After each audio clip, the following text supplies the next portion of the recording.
It was an ordinary Tuesday. It wasn't a special day, there was nothing different in the air. The sun was coming through the living room window, my son was in his little corner lining up cars, all the little wheels turned to the same side, the colors in perfect sequence. I watched and thought it was beautiful, I thought it was carefulness, that it was intelligence. He was 2 years old and still wasn't speaking, but I heard the neighbors say that my nephew at 1 year old was already forming sentences. I heard my mother-in-law say that in her time, children his age were already potty trained on their own. I heard my own mother ask if he wasn't too quiet. But I kept putting it off, I made excuses, I said that boys talk later, that his cousin was like that too, that every child has their own time. We create these defenses because deep down we already feel that something is different, but different scares us, different hurts, and we keep pushing until the world pushes back. The day of the diagnosis doesn't start in the doctor's office, it starts months before in that silent anguish when you call your child by name and he doesn't answer, that time you tried to give him a hug and he threw himself on the floor, that children's birthday party you took him to and he spent the whole time in the corner while the other children danced. The diagnosis begins long before the doctor speaks. The neuropediatrician was a middle-aged woman, gray hair tied up practically, thin-framed glasses. She played with him for a few minutes, showed objects, asked questions he didn't answer, watched how he spun the little car wheel, how he flapped his hands when he got anxious. And there I was in the corner of the room with my hands sweating, my heart beating so hard I swore she could hear it. I remember looking at the window and thinking, please God, let it just be a delay, let it just be a phase, I promise I'll be more patient, I promise I'll read more stories, I promise. It was an ordinary Tuesday. It wasn't a special day, there was nothing different in the air. The sun was coming through the living room window, my son was in his little corner lining up cars, all the little wheels turned to the same side, the colors in perfect sequence. I watched and thought it was beautiful, I thought it was carefulness, that it was intelligence. He was 2 years old and still wasn't speaking, but I heard the neighbors say that my nephew at 1 year old was already forming sentences. I heard my mother-in-law say that in her time, children his age were already potty trained on their own. I heard my own mother ask if he wasn't too quiet. But I kept putting it off, I made excuses, I said that boys talk later, that his cousin was like that too, that every child has their own time. We create these defenses because deep down we already feel that something is different, but different scares us, different hurts, and we keep pushing until the world pushes back. The day of the diagnosis doesn't start in the doctor's office, it starts months before in that silent anguish when you call your child by name and he doesn't answer, that time you tried to give him a hug and he threw himself on the floor, that children's birthday party you took him to and he spent the whole time in the corner while the other children danced. The diagnosis begins long before the doctor speaks. The neuropediatrician was a middle-aged woman, gray hair tied up practically, thin-framed glasses. She played with him for a few minutes, showed objects, asked questions he didn't answer, watched how he spun the little car wheel, how he flapped his hands when he got anxious. And there I was in the corner of the room with my hands sweating, my heart beating so hard I swore she could hear it. I remember looking at the window and thinking, please God, let it just be a delay, let it just be a phase, I promise I'll be more patient, I promise I'll read more stories, I promise. The days following the diagnosis were like walking through a fog. I would wake up and for a few seconds forget, then the memory would come back like a punch to the stomach.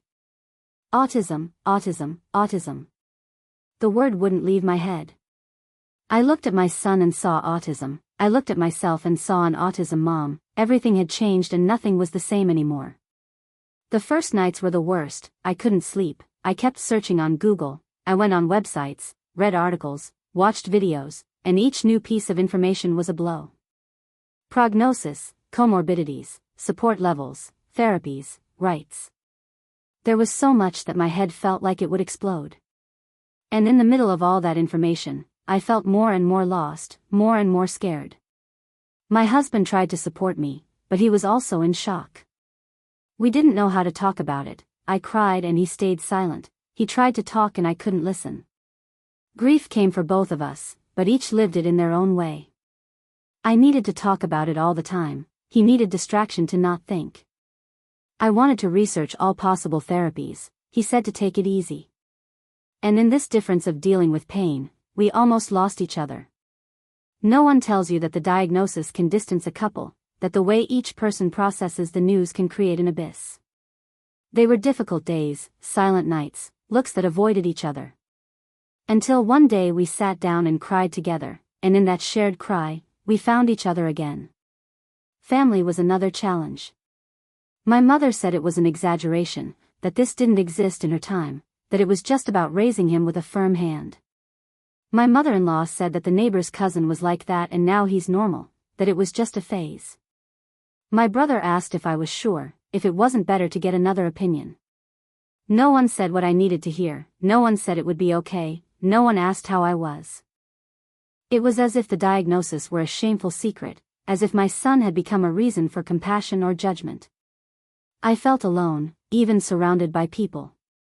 And I learned that the loneliness of an atypical mother begins there, when you discover that people don't know how to deal with it and that you'll need to become strong on your own. I started running after therapies and discovered a new world. 6-month waiting lists for a neuropediatrician, speech therapist with a packed schedule, occupational therapist who didn't accept my health insurance, schools that said they weren't prepared. I spent hours on the phone, days sending emails, nights filling out forms. Bureaucracy, paperwork, reports, evaluations. And my son there, needing intervention, needing stimulation, and time passing.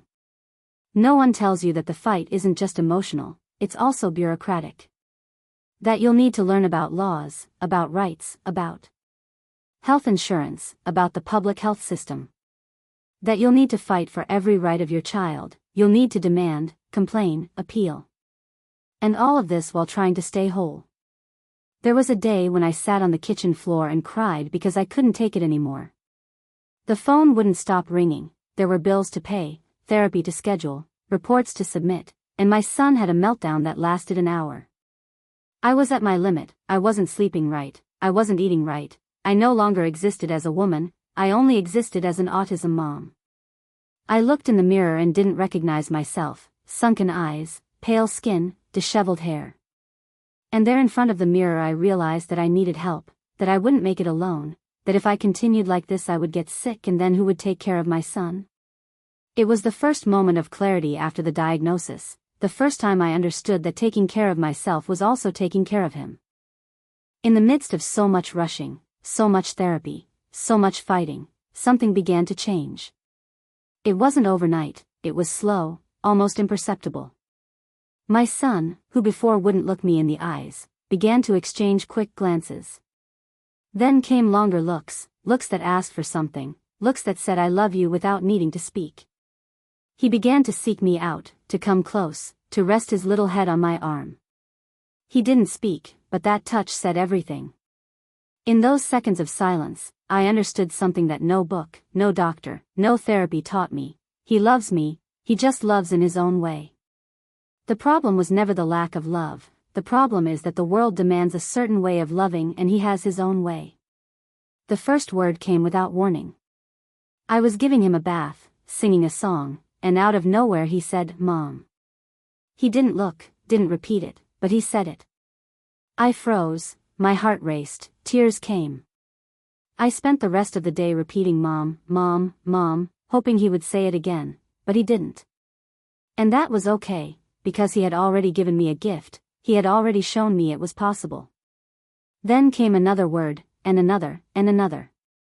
Not at the right time, not in the expected way, but they came. And each new word was a victory, each new sound was an achievement, each step forward was proof that he was evolving, in his own way, in his own time. I began to pay attention to the small things. The look he gave me when he woke up, the smile that appeared when I entered the room, the little hand he reached out asking to be held. Things that before went unnoticed were now enormous. I learned to celebrate what no one celebrates, to see what no one sees, to value what the world disregards. And in this new way of looking, I found my son again. Not the imaginary son I had built during pregnancy, but the real son who was there in front of me every day. The sensitive boy, who felt the world intensely, who saw beauty where no one saw it, who had a pure and true heart. In this reunion, something changed inside me. The pain of the diagnosis gave way to a different love, deeper, more genuine, more unconditional. I stopped trying to fix my son and started trying to know him. I stopped asking myself what he wasn't and began celebrating what he was. And the more I knew him, the more I fell in love. The way he marveled at soap bubbles, the concentration he had when stacking blocks, the joy he showed when listening to music, the sensitivity he had with textures, colors, sounds. All of this was him, all of this was part of him, and all of this was beautiful. There was a day we were on the backyard swing. Him going back and forth, that repetitive movement that used to distress me. This time I sat nearby and just watched. Suddenly, he got off the swing, came toward me, climbed into my lap and stayed there, quiet, feeling my smell, feeling my warmth. It didn't even last 2 minutes, he soon went back to the swing. But in those 2 minutes, with his heart beating close to mine, I felt that everything was worth it. All the tears, all the struggles, all the sleepless nights, it was all worth it for that moment. And there I understood that the journey wasn't about getting there, the journey was about walking together. Today, looking back, I see how much I've changed. The woman who left that office broken, with no ground beneath her feet, no hope, no longer exists. In her place, there's a strong mother, a resilient woman, a warrior who learned to fight for what matters most. My son's autism didn't destroy me, it transformed me. It taught me to have patience I didn't know existed within me, it taught me to see beauty where no one sees it, it taught me to celebrate small victories, it taught me to love in a purer and truer way. I learned that being an atypical mother is not for everyone. It's a journey that demands strength, resilience, faith. It demands that you reinvent yourself every day, that you learn new things, that you adapt to unexpected situations. It demands that you be a mother, therapist, teacher, lawyer, nurse. It demands that you be strong when you want to fall apart, that you smile when you want to cry, that you keep going when you want to stop. But it also gives you things that no one else has. It gives you the ability to see the world with different eyes, to value what truly matters, to love without conditions. I learned that I'm not alone. I met other atypical mothers in waiting rooms, in support groups, on social media. Mothers who speak the same language, who understand the same pain, who share the same struggles. With them, I can be myself, I can cry without shame, I can laugh at things only we understand, I can vent without fear of judgment. These friendships are different, they're deeper, they're more real. And they remind me every day that I'm not alone on this journey. I learned that hope exists. It lives in my son's smile, in the look he gives me, in the new word he speaks, in the achievement no one sees but I feel. It lives in the certainty that, even on difficult days, we will overcome. Because we've already overcome so much, we've already been through so many storms, we've already faced so much fear. And we're still here, standing, fighting, loving. Hope isn't naive, it isn't blind. It's built day after day, achievement after achievement, tear after tear. And it's real. Today, when I look at my son, I don't see a diagnosis. I see an incredible person, with unique qualities, with a special way of being. I see his sensitivity, his purity, his joy. I see the boy who taught me to love in a way I've never loved before. The boy who showed me that life can be beautiful even when it's different. The boy who transformed me into the person I am today. And I'm grateful. Grateful that he is my son, grateful that he chose me as his mother, grateful for every day by his side. If you're at the beginning of this journey, if the diagnosis came yesterday or last week, if you're feeling that pain that seems to have no end, I want to tell you, breathe. Breathe deeply. You will make it. Not because I'm strong, but because you're a mother. And a mother learns, a mother adapts, a mother goes all the way. Cry if you need to, scream if you need to, fall apart if you need to. But then get up. Get up and keep going. Because there's someone who needs you standing. Your child needs you. Not perfect, not whole, not strong all the time. Just needs you present. The way you are, with what you have, today. The journey is long, the challenges are many, the tears will still come. But the achievements will also come. The smiles, the hugs, the looks, the new words, the small victories.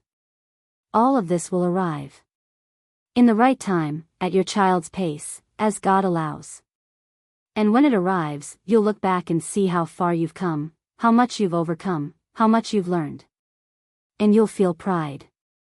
Pride in your child, pride in yourself, pride in the journey. I don't give up on my child. That's the phrase that sustains me. On good days and bad days, in achievements and struggles, in joy and in pain. I don't give up. And you don't give up either. We go together, you and I, all the atypical mothers of this world. A sisterhood that recognizes itself in a look, that supports each other in silence, that rises together. Thank you for walking with me this far. A kiss on the heart. And never forget, you are the mother your child needs. Exactly as you are.